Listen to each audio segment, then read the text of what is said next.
Can you all see the slides? Okay, good. So we're talking, today is ethical communication and boundaries. I really want this to be a discussion, so we're just going to go back and forth with the slides a little bit.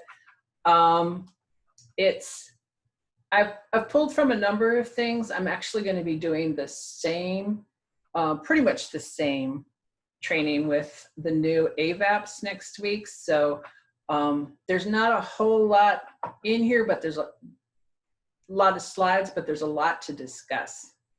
So I just really just want to bring out, first of all, talking about ethical communication. And for just a minute, you know, I just want people just to go ahead and either in the chat, because I can see it now when I got it like this, or out loud, just say, why is ethical communication important to you? Why is this important for you as a group?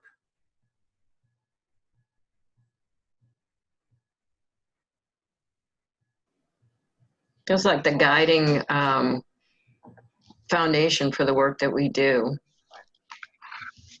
Yeah. I mean, we talk about victim-centered services, trauma-informed services. Ethical communication is, why is it, but it may be why is it the grounding? It's the base of your beliefs, but why would it be? Because we work with so many different clients, so many different people that have so many different backgrounds, and just everybody's life is different. I think any amount of unethical puts an at-risk population at greater risk, so we can't afford to do that. Yeah. I think we're working with people. Sorry, Lisa, go ahead. I'll jump in after.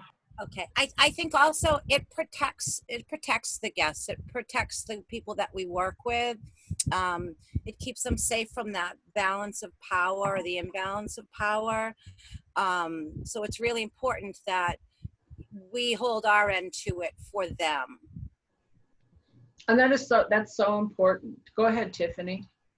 I think we're working with, I think it's important that we use ethical communication with each other and, you know, throughout our personal and professional lives. But in this instance, we're serving victims who've already been traumatized, and we need to make sure that we're not doing any further harm. Obviously, we would be doing it unintentionally, but we need to be careful with our communication. We need to keep our commitments to them. We need to certainly keep privacy and confidentiality, but we just need to make sure that we're not doing any further harm, which when you're working with people who've been traumatized, that's easier to do than all of us, you know.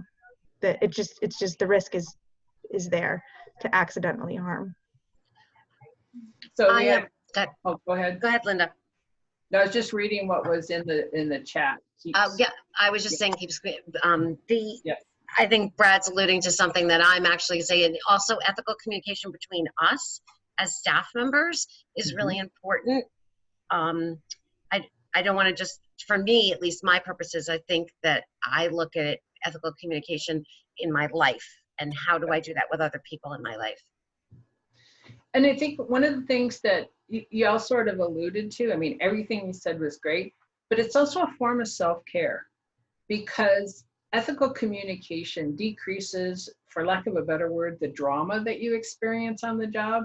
That if you're communicating with each other and with shelter guests and with people who walk through your doors and that you're assisting, if you're doing all of that in an ethical, trauma-informed, victim-centered manner, it will keep you from burning out real quick from just the drama, because when that starts to happen, it makes it very, very difficult, because it breaks down the communication and also breaks down the relationships.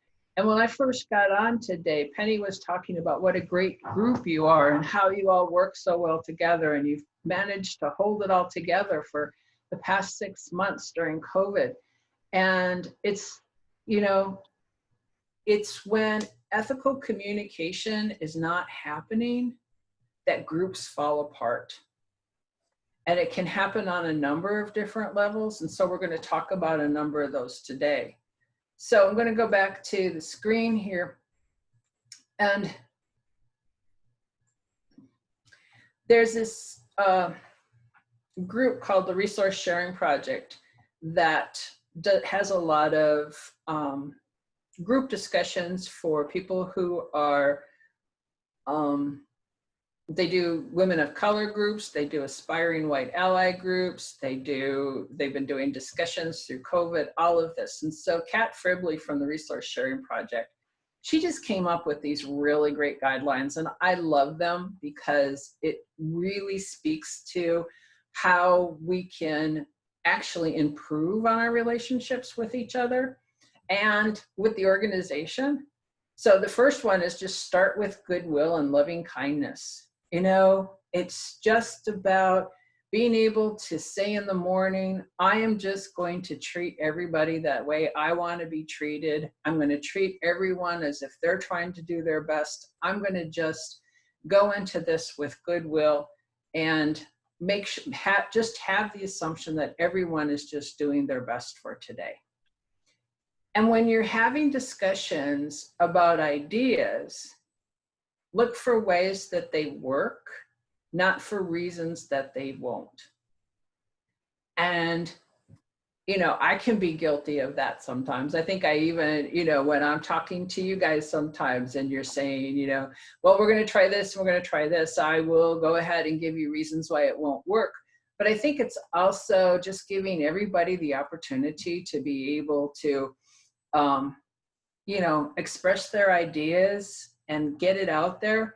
And I have this belief that if it's not going to burn the building down, you know, go ahead and give it a try, because it's not about having the perfect solution, but sometimes just having a solution that works. And everybody can have a solution. And sometimes somebody says, oh, it's got to be the way I want to do it. It's got to be the way that I want to do it. But if you just say, well, let's take a look at a number of different things and see which one we want to try now. And if that doesn't work, we'll try something else. But it's really just recognizing that everybody is going to have a different idea, but nobody's wrong. Okay. It's just try and validate that. So if you're in doubt, check it out. A lot of these are going to relate to, I brought the 4 agreements again. I mean, we're going to be talking about those and I'm going to go through it, but it's just don't make negative assumptions about each other. You know, just assume goodwill. Even if you know, that's where the splitting comes in, is when you hear from somebody that will say, oh, well, Tiffany told me this. And then you're like, oh, she did not. Well, I'm going to da-da-da. And then you're making assumptions that Tiffany not only said that, but she said it in the same tone of voice that you heard it. And sometimes somebody may say something, but the tone of voice is completely different than how it's being relayed to you. Okay. I call that, it's just sort of like in that, you know, I lived in the South for a long time. So you'd hear people say, well, bless her little heart. Bless her little heart, depending on how you say it, can be a good thing, or it can be sort of a sarcastic comment about somebody. So somebody said to Retha, oh, I was talking to Linda, and you know, she said that thing, she said, bless her little heart, and I know she meant it the bad way. Maybe I said, oh, bless her heart, she's been through so much over the past couple of years, and I was doing that. So you just never know. So you want to check it out. And I already talked about this, so acknowledge multiple truths. This is so important. You know, somebody said to me one day that there are 3 sides to every story. Say this has to do with a heterosexual marriage. There's 3 sides to every story. There's the husbands, their wives, and then somewhere in the middle, there's the truth, you know, and everybody has their different viewpoint of something that happened based on where they stood, what they were talking about, what their basic beliefs are, all of these things. And so just being able to acknowledge that sometimes can make a difference.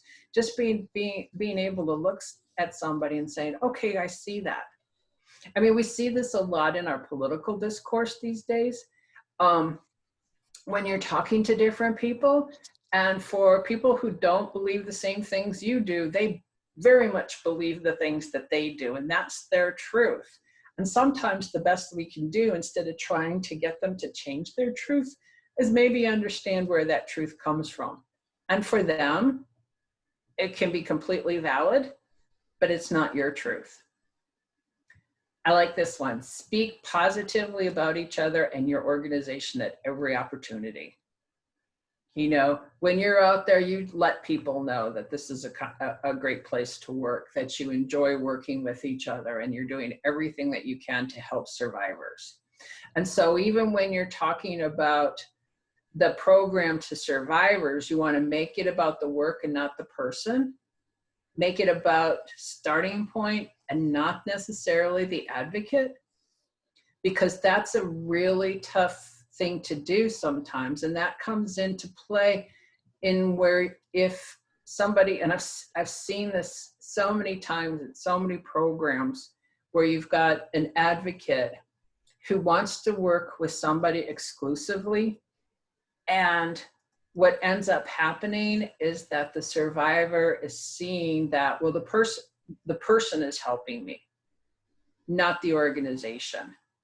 Which then if all of a sudden that person needs to leave, and I've had this happen with AVAPs over the years, the AVAP will be working with somebody for, you know, a year, and then the AVAP is done, you know, in August of the year, and you've got somebody who was only working with the AVAP, and then I get this call that says, we need to process how we're going to transfer this person to another advocate. And I'm like, this is a conversation you should have been having at the very beginning, because it's not about the advocate helping, it's about the agency helping. Because as you've known over the past 6 months, you've had enough things happen with staff members that suddenly staff members weren't there and available anymore the way that they used to be. So you need to, by talking about the organization and how starting point is here for you and how we're going to do everything we can to support you, keep it at that level and say, instead of saying, I'm here for you, I'm going to do everything for you. Because survivors are looking for that person that's going to be there for them.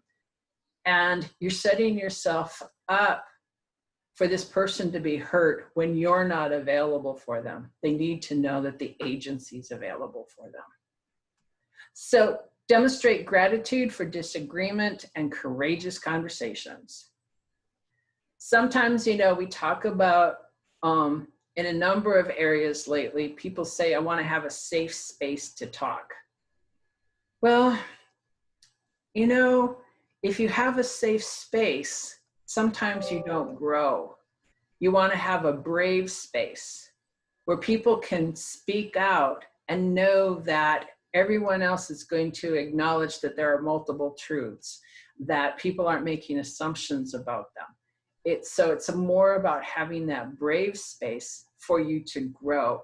A safe place, that's almost saying we're going to be really super nice to each other so nobody ever says anything we you know, disagree with. So you want to make it a brave space, that if somebody says something that you don't agree with, that you're willing to have the conversation respectfully and ethically about the differences between the two things. So, you know, because you want to be brave and be able to talk about those things. I think sometimes people keep their mouths shut because they definitely don't feel safe, but they don't feel like it's a brave space either. Emphasize one-on-one, no triangulation, no gathering forces. You just want to, you know, talk to the person where it originated, whether it be the guest or the client or the other person. Always, you know, if somebody comes running to Deb or Lisa and says, you know, da da da da da da da, say, okay, I will go talk to that person, instead of automatically assuming all of that. So is there anything about this anybody wants to chime in about? I do. A while back, in listening to your speaking, Linda, I read a book called The Biases of Unbiased People. Oh, and that's it was a very enlightening book when you're thinking that you are not a biased person, to find out that you do still have indwelling biases. And the book kind of focused on how to even overcome those. Yep. Because biases come into ethical thinking and working. And there's so much out there right now about implicit bias. There's actually a place where you can go and take a test to find out where your implicit biases are, you know, and it can have to do with race, it can have to do with age, it can have to do with class. We can all say, well, I treat everybody equally, but we still have our biases about, you know, who it is we want to talk to, who it is that we like to spend time with. You know, you even have that with survivors. I'm sure that some of you have some survivors that you'd rather work with than other survivors. So it's about, you know, recognizing that that bias is there and using ethical communication. I'll see if I can find it. I think it's through Harvard, but I'm not sure. Okay. Tiffany, if she can't find it, I'm pretty sure I have it saved on my computer too. Okay. So any other comments on this? Oh, Liz has got the link, so you're good. So I want to move back to the next piece here on guidelines for confrontation. You're not trying to limit confrontation, okay? But it's about clearing the space between you, okay? It's loving, it's a commitment to yourself and trying to get clear with that other person. You don't want to be carrying that resentment around with you. That, again, it goes on to creating that drama that can create burnout. It can, you know, create fatigue. You want to be able to just say to somebody, can I talk to you about what's going on? You know, I like this here. It's not a one-shot act. It's not a hit and run. You just got to be prepared to work it through. And, you know, and I'm going to, maybe Brad's been raised this way, but as women, a lot of us were raised not to make any waves, okay? And that if there's, you know, if anybody's upset, it's more about, I need to fix it. Sometimes at my own expense is more important. You know, I have to appease the other person. Survivors are like that. It's a survival skill of, you know, if I think you're upset with me, I'm going to have to do something to fix that right away. Otherwise, I'm afraid you're going to hurt me. So this is just a really hard thing, particularly if you have a trauma history, if you've had relationships where you didn't know how to have a healthy argument. But this is about, you know, being in that brave space again to be able to say, okay, I'm going to work through this. It's not about dumping it all out. It's not getting it off your chest. It's just trying to talk to each other and gain an understanding of what's going on. And sometime a third party might have to be involved in order for it to be somewhat mediated, you know, in order to be able to have that. But it's, you know, it just must be done with respect, gently, but honestly. And when I say honesty, it's about being honest to your feelings and to the other person's feelings. You don't want this to be a recreation of how you may have handled trauma in the past. You want to be able to move on to new ways of being able to talk to somebody about what's upsetting and how you can clear the air between you. You may not agree when it's all done, okay? But you may have a better understanding of where the other person is coming from, okay? It's not we're going to agree to disagree. It's more of I'm going to agree to understand about where you're coming from, okay? Because agree to disagree is sort of like, yeah, okay, we'll just let it go, but I still don't like what you said, you know. But this is about learning and being able to understand why the other person feels the way that they do. That's tough, but it really is moving past that need to just appease everybody because you'll get to know each other so much better, and you'll be able to have better conversations if you can do this.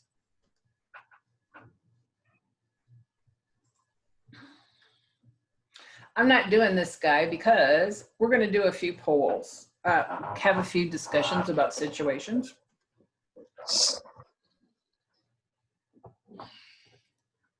So,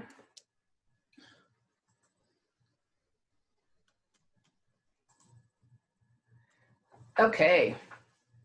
I need y'all to, it says, Anna and her toddler were shelter guests. Tanya, the shelter advocate, knew that Anna and her child would be alone for Thanksgiving.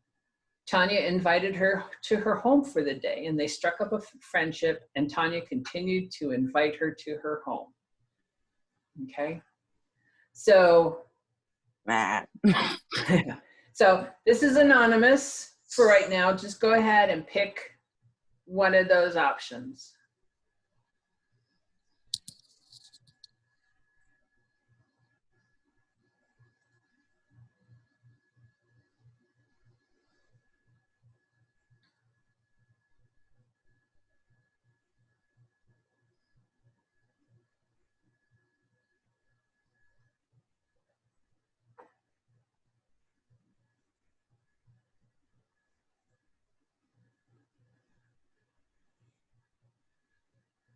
I show 2 people still need to answer. April, are you able to do this on your phone? Yeah. Okay.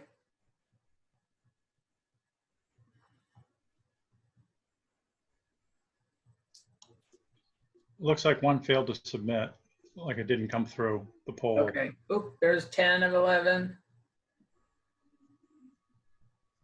All right, we'll just go with that. All righty. So 9 out of 10 respondents said Tanya needs to notify her supervisor and stop the visits. We had one person who said Tanya needs to stop the visits, but can start again once Anna is out of shelter. So I want, first of all, I'm not going to pick on the person who said the second one, but is anybody want to talk about why they answered the way that they did?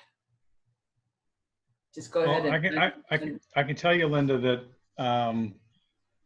all 3 of them, I can see, I don't disagree with any one of the 3 statements, but I think if she's making professional decisions in the shelter about her stay, that particularly while she's in shelter, there shouldn't be that close of a relationship.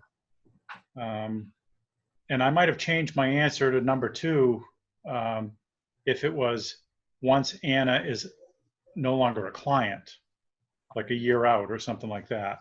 Okay. But it just said she's out of shelter, so she could still be a client. Okay. Anybody else want to respond to that? Go ahead. For me, it's not like I haven't even been in that situation myself where, like Christmas, like, oh, it would be so nice, you know, that guest is all by themselves. Like, why can't I? But then there's also that part in just like protecting ourselves. Something especially that I've noticed during COVID is working from home, no longer having that like safe space for me to like decompress at the end of the day. So also having kind of that separation even between like the work that we do and the spaces that we create outside of it. Anybody else? I have a thought. So if I look at it from what's best from the client's perspective, they have a lot of work that they need to do in the shelter. There are going to be times where with shelter guests, we've certainly had to, there's just intervention that sometimes is necessary, and that can be done in a much more professional way if it's not messy for the client's, feelings or their, confusion. I think it's important for guests to know that we're people too, but while they're guests and while they're clients, there has to be professional boundaries so it doesn't get confusing or messy for them. And for us. Jenna's totally right, 100%. And for you. And if other shelter guests ever found out that this was happening, what would that do? A lot of And I conflict. have to say, some of the best people I know and some of my dearest friends I met through, through Starting Point or through the coalition or while receiving services in a roundabout way. That's how I met my husband. Yep. So, it doesn't mean that people can't form lasting relationships with the people that are helping them. There's just a time and a place, and that's why the boundaries are important. And so having those boundaries in place are so important. Other guests are going to be thinking this person is getting special treatment because Exactly. now they're friends with Tanya, so they're gonna see that even if it's not happening. I go back and forth on the second one, and partly because think of all of the survivors that you've worked with over the years who stopped receiving services, and then a couple of years later, they popped up again. Okay, so it's so hard to gauge that. So just always know that if you have a friendship with a former shelter guest or a former client, if they come back for services, you really should not be the one working with them. Okay, they should be working with another advocate. Hey guys, can you hear me? Yep. This is Fran. Yep. I'm on my phone right now. I downloaded the Zoom app on my phone and I can see you in a little teeny tiny corner up in the right. I just want to say, Linda, thank you for saying that. You and I had the email conversation. Yep. Would you like me to share with everybody what we talked about?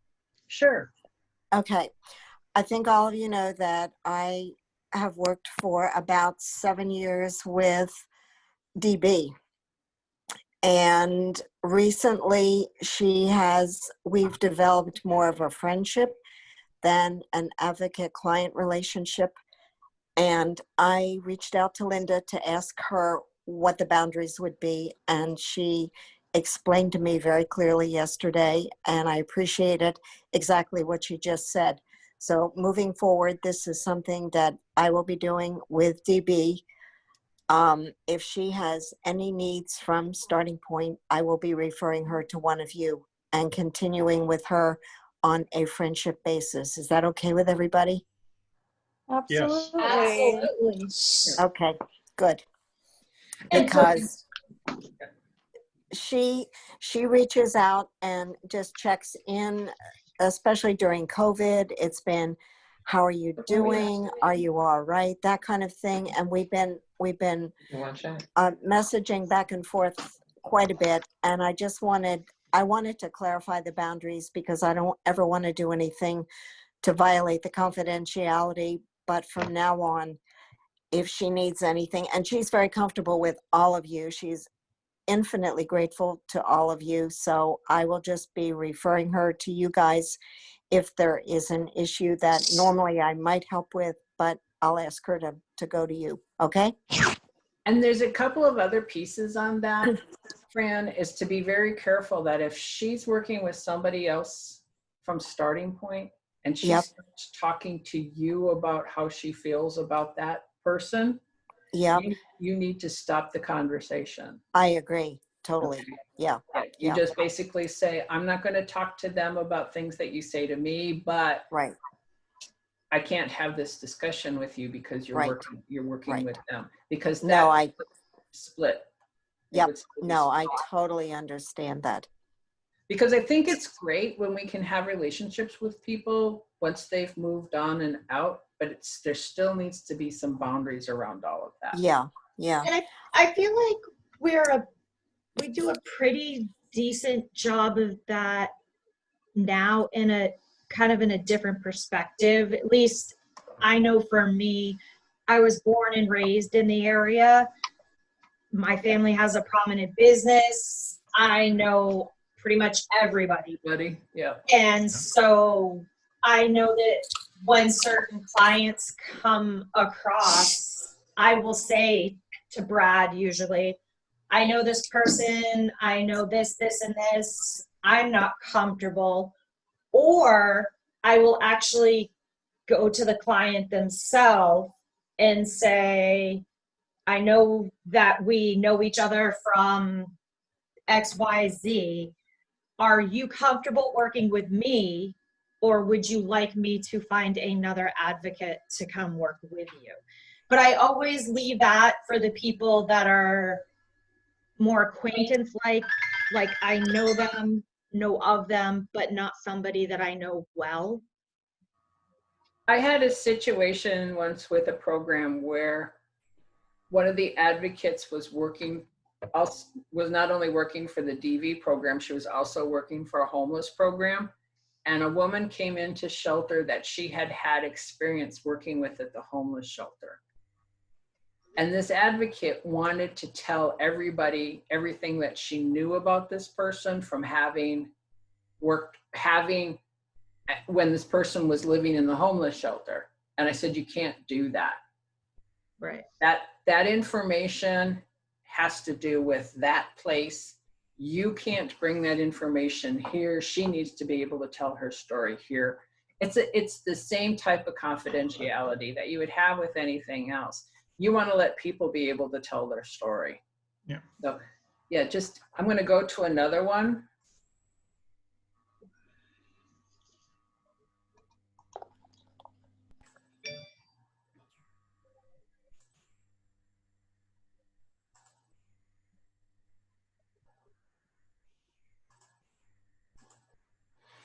So, oops. Grace is an advocate, and she finds out that Chloe, who's a client of the program, has been cleaning houses on the side in order to earn extra income. Grace wants to help her out since Christmas is coming, and Chloe has 3 children. So she hires Chloe to do a deep clean.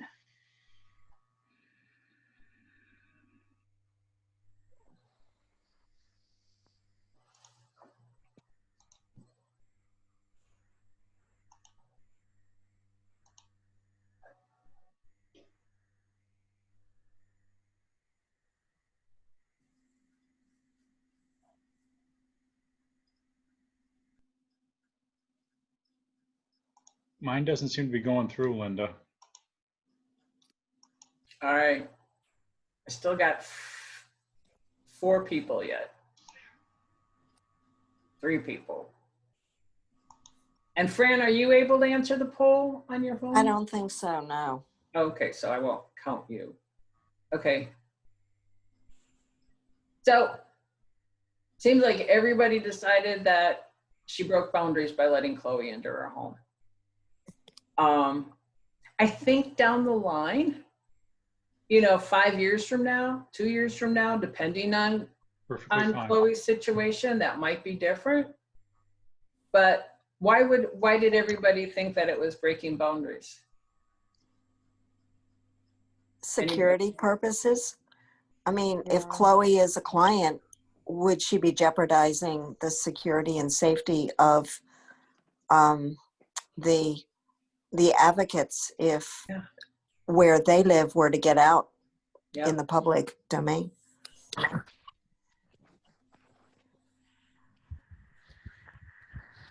feel like that. Brad, were you going to say something? I also think there are other ways that she could help her. We have the Angels and Elves program. We have all this other stuff that we could have done through the program. Yeah. That would have been perfectly legitimate and professional and above board. Not that that's below board or anything. It's just, you run the same risk of complicating things as you did before, in that, you favor her because you gave her work. And yeah, again, it's that special relationship. And I have to say, a friend of mine, it wasn't somebody that they were working with through a program, but they had somebody cleaning their house who found out this woman was a victim. And the victim talked to my friend who's an advocate. And then the next thing she knows is that the husband is coming along with the woman to clean the house. So, ooh. Ouch. So my friend had already given her information about a local program and everything, but Yeah. had to let her go because it just did not feel like a safe situation for that person and her family.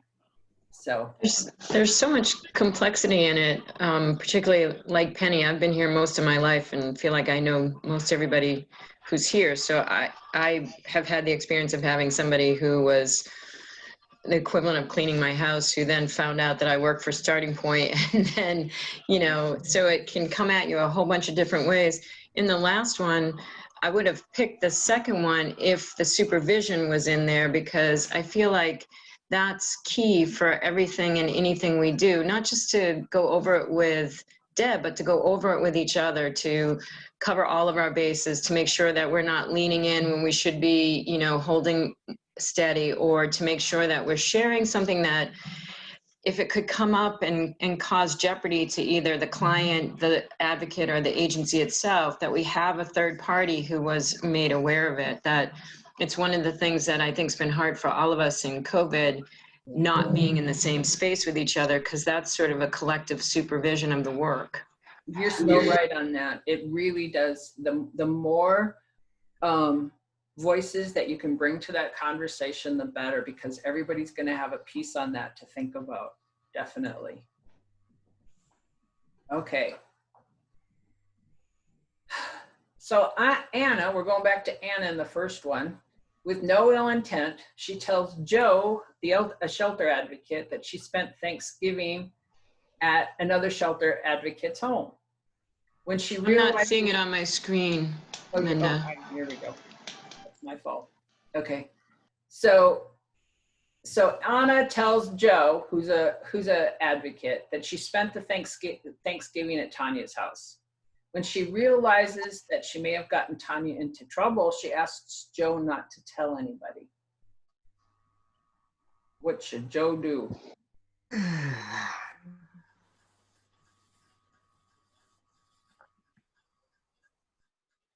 And I realized There these was a aren't fourth necessarily option. all the choices.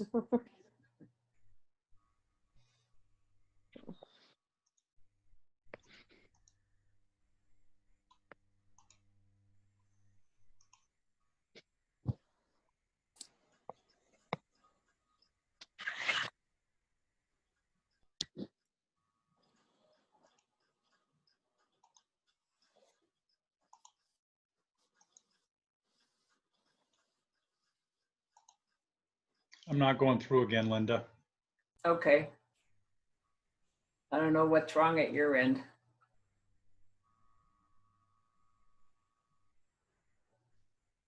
First one went through with no problem.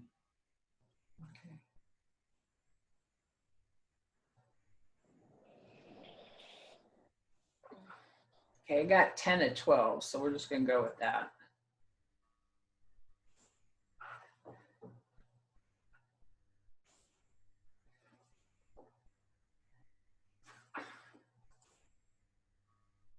Okay.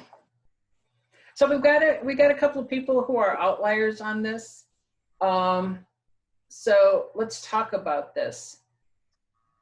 I happen to not be an outlier, but I found it tricky still. Okay. So yeah, it is tricky. I wasn't going to make these easy for you, or we wouldn't have to sit here and discuss them. So those of you that says Joe needs to tell the supervisor immediately, why did you feel that needed to be done? I don't feel like it breaks a confidentiality to talk to your supervisor about the internal sort of goings on with a client, and helping an advocate understand the boundaries and provide those boundaries. And so I think the right supervisor would help maintain, because I don't think it's confidentiality that's broken. I think that it's trust, and that we could help maintain and actually model a healthy boundary, and what, you know, that trust is that we collectively sort of address it. Yeah, in our organization, I wouldn't look at it as like getting the other advocate in any sort of trouble. It would be more like, how could we all make sure we're on the same page about how we do things? There we go. Because by telling Tanya not to do it anymore and then doesn't tell the supervisor, that sets up secrets. Yeah. And Secrets get you into trouble. And that's Yeah. another way of splitting. The other Yeah, thing, but Linda, you didn't have it as an option, but I think I would go talk to Tanya first and me maybe too. maybe Yeah. give Tanya the opportunity to go to the supervisor rather than me just, Yep, that's my thought. That's definitely a Yeah. viable option too. I think Yeah. it's about making sure that this doesn't stay a secret and that it does become a discussion on what healthy boundaries are all about. if I was Tanya, I would much rather my coworker come to me and say, hey, I found this out, you really should tell the supervisor. Thank Mhm. you, I'll go talk to them. Yep. And yeah, because you have to tell Anna that, I'm sorry. I mean, you've told me this. We're going to, don't worry about Tanya getting into trouble. We're going to work on this as a staff. Okay. I think Believe it or not, in all my years of work, this wouldn't be the first time I've been sent to the supervisor's office. Okay. I'm going to the next one. Okay. So after Joe tells the supervisor that Tanya, oops, I need to put it up there. Okay. After Joe tells the supervisor that Tanya had Anna come to her home for Thanksgiving, Tanya gets angry at Joe and refuses to talk to him. She tells other staff members that he can't be trusted, but doesn't tell them why. She tells Anna not to talk to him.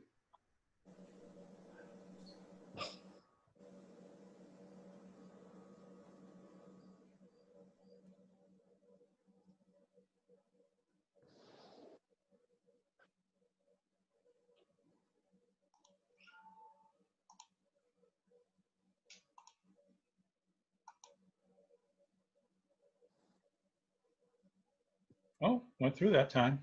Okay. Yay. Oh, no, it didn't. Okay. Crap. It's horrible when you have an opinion and you can't express it. Oh, Brad has no problems with that.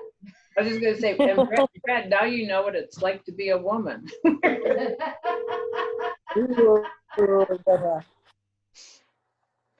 All right, I got 10 out of 10 here, so I'm gonna end it.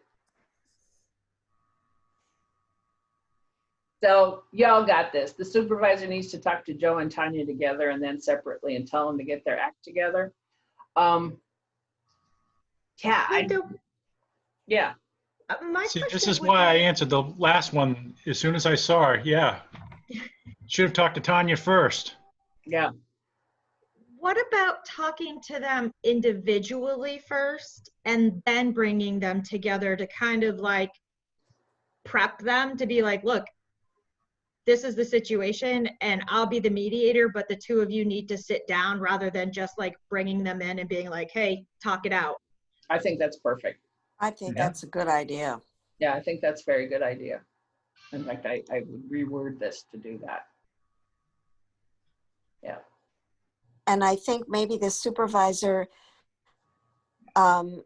needs to be a little bit sensitive to moving forward with these two as to how their relationship is progressing. Is there any residual resentment or anything like that? Because it can spill over into other things.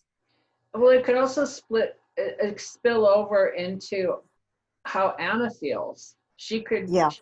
she could be feeling horrible for causing this problem between Joe and Tanya and all of that. And so it's going to have an effect on the shelter guests. It's going to have an effect on other staff members. When you've got two people who aren't communicating with each other, that's like having a virus amongst the staff. It just starts moving around and people start taking sides and it just gets ugly. And I think some of this can come back to the original training that people go through before they become active members of a staff. Because I know one of the things that I was trained under was it was very clear that volunteers do not have an outside relationship with clients that they're working with. And I think that's something that I've always tried to maintain very clearly, which is why I brought up the situation of working with DB. Yep. And, you know, that's 10 years down the road.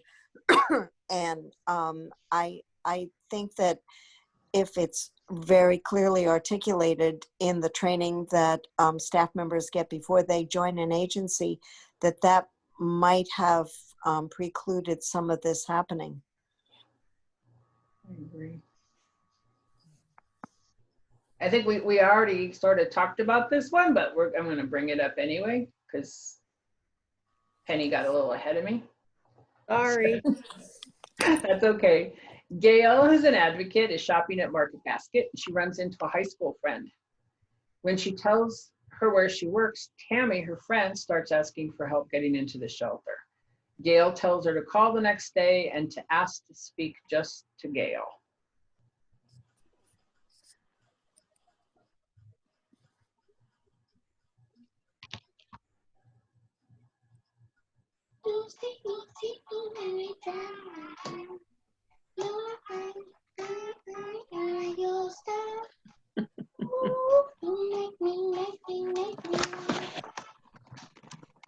It's like having Jeopardy music while we're waiting for everybody.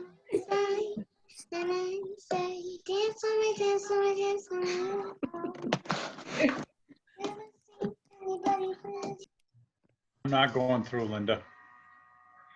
All right, Brad. Still waiting on a couple of people. 9, 10.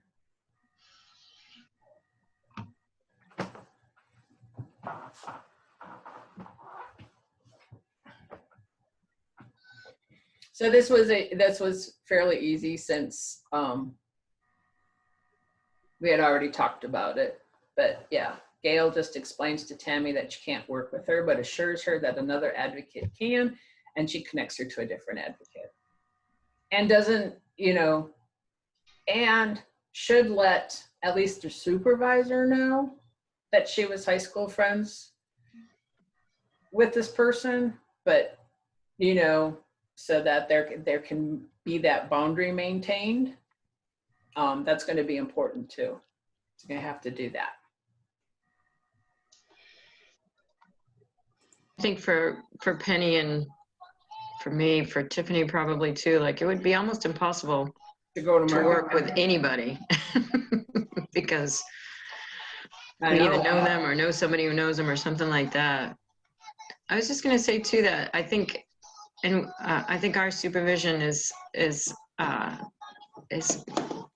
approachable, but I think sometimes, like when Penny was talking about having them talk, you know, individually and then together, that sometimes people are affected by the idea of a supervisor and can behave in different ways. And so like really building that supervision to be more collective among staff with each other, I think, Yep, and I feel like we have that. Yep, I think that's critical too. And that comes from, you know, having those guidelines that I talked about at the very beginning. When those are in place, peer supervision can be really fruitful when you're doing that for each other. So here's another one. So Gail, the woman, Gail knows things about Tammy's past from high school, and that was 15 years ago. And she decides she needs to tell the other staff about it because Tammy was pretty wild in high school and got into a lot of fights and smoked a lot of weed. What should Gail do with that information?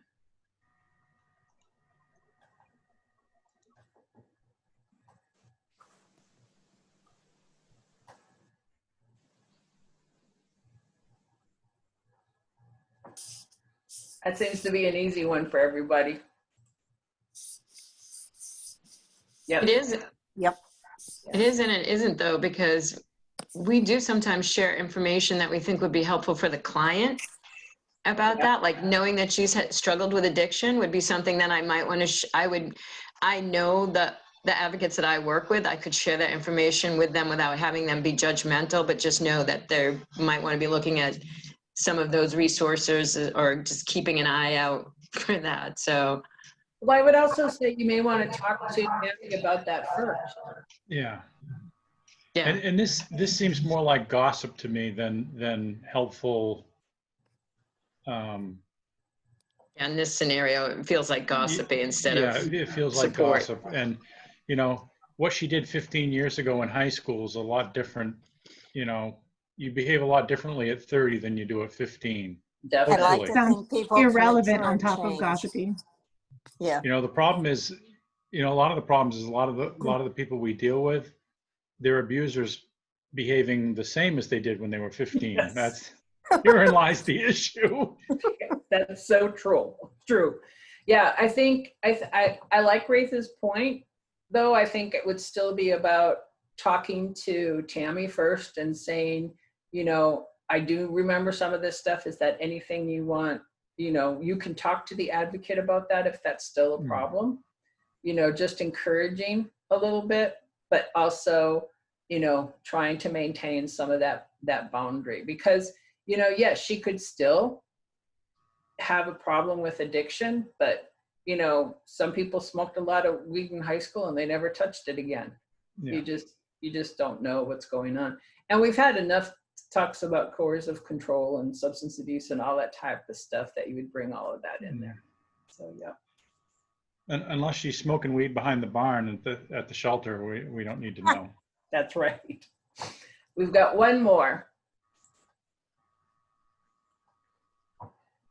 So Grace feels bad about having to cancel the cleaning she was going to have Chloe do at her home.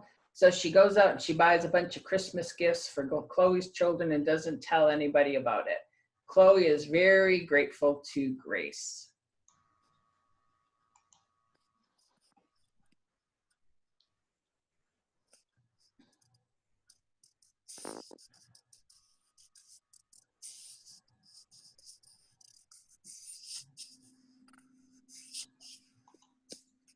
Still not going through, Linda. Oh, Brad, I'm so sorry.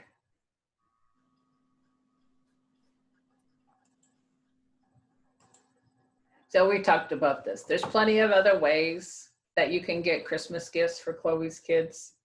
You know, there's ways to get new school clothes, you know, all of those things that, you know, it's not something that an advocate should take on themselves, because if you started buying gifts for all the kids that came through the shelter, you don't get paid enough for that.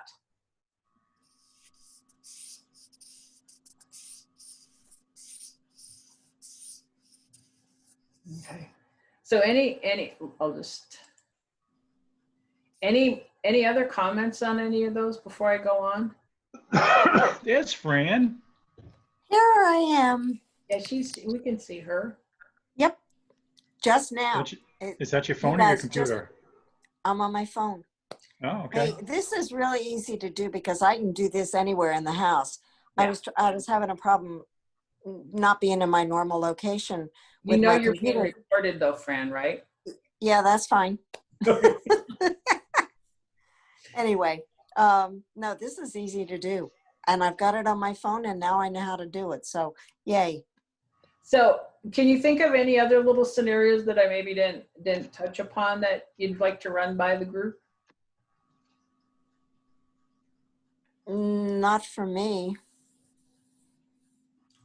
I think that touched upon the big ones. You know, it's really, when you get down to it, it's about refraining from developing that special relationship while the person is receiving services. Yeah. Okay. So that the agency other advocates are going to be able to work with that person. Yeah. Okay. Because you're going to have people that are going to believe then that they should only come to you because it's more beneficial for them to come to you than to come to somebody else. No, I am very, very grateful for all the sage advice and everything. And I feel very comfortable going forward with the relationship that she and I have and knowing what the boundaries are. And she, as I say, she is very comfortable with anyone in the agency. So I have no concerns about her being able to get any advocacy that she may need moving forward and being good with that rather than having it with me. Great. Good. So I'm going to move Linda, on. do you have any suggestions on how to navigate those conversations? Like, for example, right now I have a client who just wants to work with me, and I kind of allowed it to happen that way, but especially with me going on maternity leave fairly soon, just And I think the best- best way to navigate that is to not only talk to her about the fact that you're going on maternity leave soon and that you're not going to be available for that period of time, but also introduce her to somebody else that you can hand her off to. You say, you know, all the staff at Starting Point are here for you, but I just want to make sure that you know Lisa, or you know Ratha, or that you know you've got, you know, somebody else that you can work with.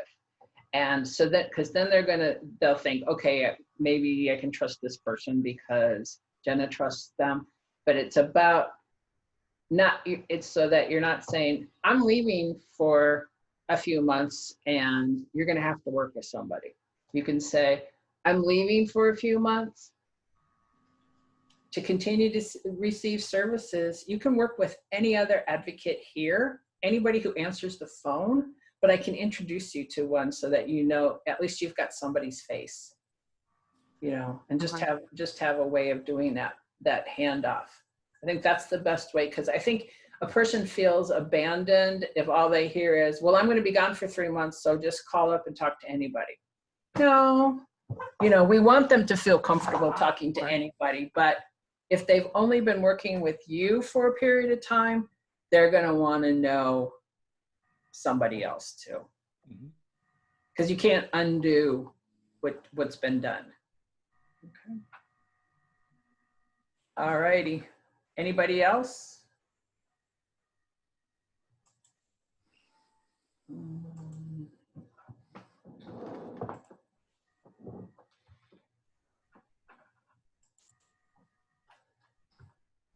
So I'm going to go through the 4 agreements because I can't never not talk about the 4 agreements. And I know there may be a few of you here who have not heard about it, but I know you've got the book on top of a filing cabinet in the office. And I hope that people have taken it down to look at it. But this is my take on the 4 agreements. Be impeccable with your word. It's about ethical communication. Don't gossip. Don't, you know, split. Don't make promises that you can't keep. That's a big one, particularly with survivors. Don't get into those special relationships with them, because that's not being impeccable, because then you're limiting. When you have that special relationship, it's going to affect their ability to get along with other folks who are living in the shelter if they're shelter guests. And it's also going to make it difficult for them to work with other advocates if you have to leave. And so you want to be able to just don't make promises, say only what you mean, but you are going to have times when you are misunderstood. You're going to have times when somebody looks at you and says, oh, but I thought you were my friend. And then you just work with all of that, but just try to be impeccable. Big one, don't take anything personally, okay? That's both the good stuff and the bad stuff. Everybody is responding based on their trauma and their past. And they're, you know, like I said, even when they're saying great things about you, it could be because they find that that's something that they can do to help stay safe. That if I can appease people in my life by saying the right words and doing the right things, then I don't have to worry about getting hurt. And we have a lot of survivors that try to find out what it is that's going to make the advocate happy and do that, then feeling empowered to do something themselves, because they're worried about losing contact or making the advocate mad, because when they've made people mad in the past, it's caused problems for them. Bad things have happened, yeah. Yeah, bad things have happened. So it's just, you know, don't take anything personally. that's so that, and it helps you to keep from bringing things home. It helps decrease the drama. I think it's even when between staff members, you know, somebody could come in. I mean, Jenna was talking about she's pregnant. There was a couple of weeks in August where it was 90 degrees, you know, miserable. And, you know, just be aware that, you know, there are going to be times where somebody's going to say something and they may have to apologize for it later, but just don't take it personally, because, you know, it's really may have to do with just feeling horrible, you know. And you don't need to know why, which goes on to don't make assumptions as to why. You know, ask the questions, have that brave space where, okay, I'm going to just ask what's going on. And hopefully this person will be able to respond in such a way that it can be helpful. You just want to have communication be as clear as it can so that you don't have the misunderstandings and sadness and drama, and that you can stay this wonderful team that you are. I mean, this is making assumptions. That's basically writing a chapter in somebody's book without asking them anything about it. You know, you're making up all of this background story on somebody and you have no clue, you know. And while it can be fun at times, if you're a writer or something like that, to make up stories about people, that's really sort of rude to do with the people that you work with every day, okay? And there is one assumption that you do make. It's on the always do your best. You want to make the assumption that everybody else is doing their best, and the best changes from day to day. Some people's best on one day is not as good as their best on another day, but it's the best that they can do for that day. And you just want to be able to help everybody do their best throughout that day. I think there's another one that's a tough one that I learned in a training I can't remember what it was, but what the training was, and I'll probably think of it as soon as we get off here. But you don't want to be a precipitating factor, which means you don't want to go into a situation and make it worse by your fear, by your anger, you want to be able to be the person that helps turn down the heat that's burning right then and there. One of my favorite Buddhist teachers talks about in one of his books about how it's about trying to be mindful, so you just keep the flame on the burner really low. You don't want to get it to the point where you don't have a flame at all, because then you're numb and you're just not responding to anything. But you don't want it to flare up either, because then you're angry all the time and you're reacting to everything. You just want to have it there on a nice low temperature so that you're able to respond to things in a loving and calm manner. So I'm just going to run through these real quick and then we'll stop and talk a little bit. Just trying to see. Yeah, if you do find you're having extra time with somebody, try and figure that out. Is it because this person's just easier to be around? They're grateful. They think you're the best advocate in the whole wide world, and it just feels good, you know, after a few months of working with people who don't appreciate you, to suddenly have somebody that just thinks you're the best.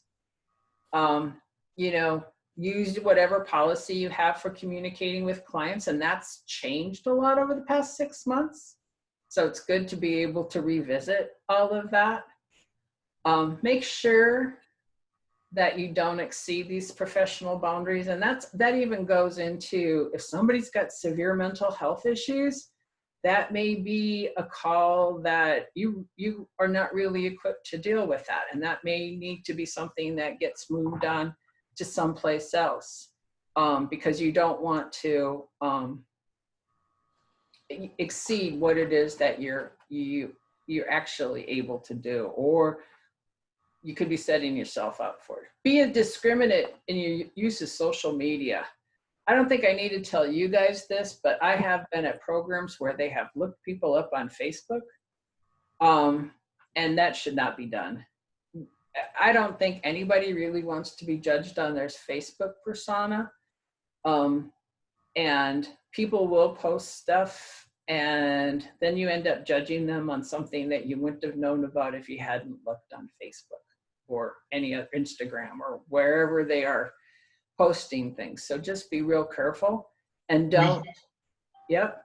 We had a client one time. So we had these two people in shelter, and one of our shelter people looked up the other and found some very adversarial, not very adversarial, very, what's the word I'm looking for?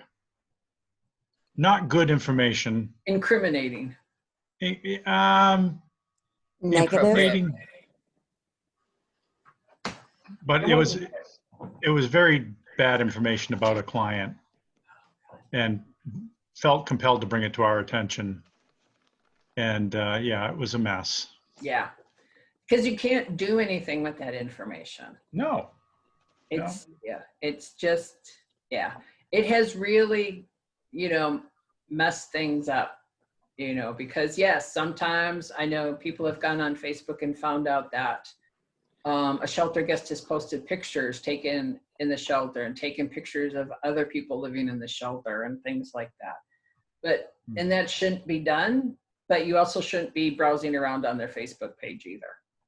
Okay, so it's like, you know, you get into that whole thing. Well, we saw on Facebook that you're posting pictures of other shelter guests. Well, my argument would be, why are you looking at my Facebook page? I thought this was, you know, all my information was supposed to be confidential to you. There's, you know, they'd have a good point there.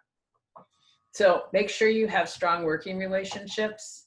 Use your supervision, and I like how Retha brought up that peer supervision is really important to you guys, because the more voices that you have sometimes is really helpful. You also talk to your supervisor.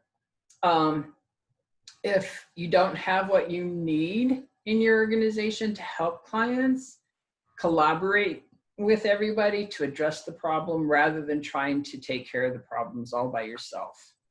Okay. You are an organization, not you are an individual within that organization. You all have your own, you know, things that you can do. But if you have one person that's decided that they're going to go off and be their own person doing all these things for people that could easily be done by the organization, then that's not good either. And if you find yourself struggling to maintain these boundaries, you may actually need to talk to a mental health professional to figure that out as to why this is going on, because it's eventually going to affect your ability to do the job. Because if you're running rogue, that means you're carrying a lot of the pressure of the job on you that could be spread out amongst other people also. And so you just want to be careful on all of that. In the program standards, which you should be able to get a copy of around there someplace, I hope, there is a couple of pages on the victim-centered code of ethics. And I would almost, we're not going to go over it today. It's pretty wordy, but oh, look at the little hair bops. It would be something that maybe you can at a staff meeting or sometimes sit around and take a look at it, and just, it's got the victim-centered code of ethics plus trauma-informed, working with clients trauma-informed. So is that Willow? Hi, Willow. Oh, she's got a. She was having a complete freak out in OT, so she needed her mom. Yeah, you can tell because her bottom lip sort of just, she's got that. It was ugly. And is she drinking her thick drink? Yeah, she's not a big fan of it today, so we're struggling, but we'll get there. So that pretty much, I just want to open this up now to any other conversation, or if you just want to sit on it, and I'll be with you at 9:30 tomorrow morning, or you can talk to me now. I would say, Deb, stop the recording now.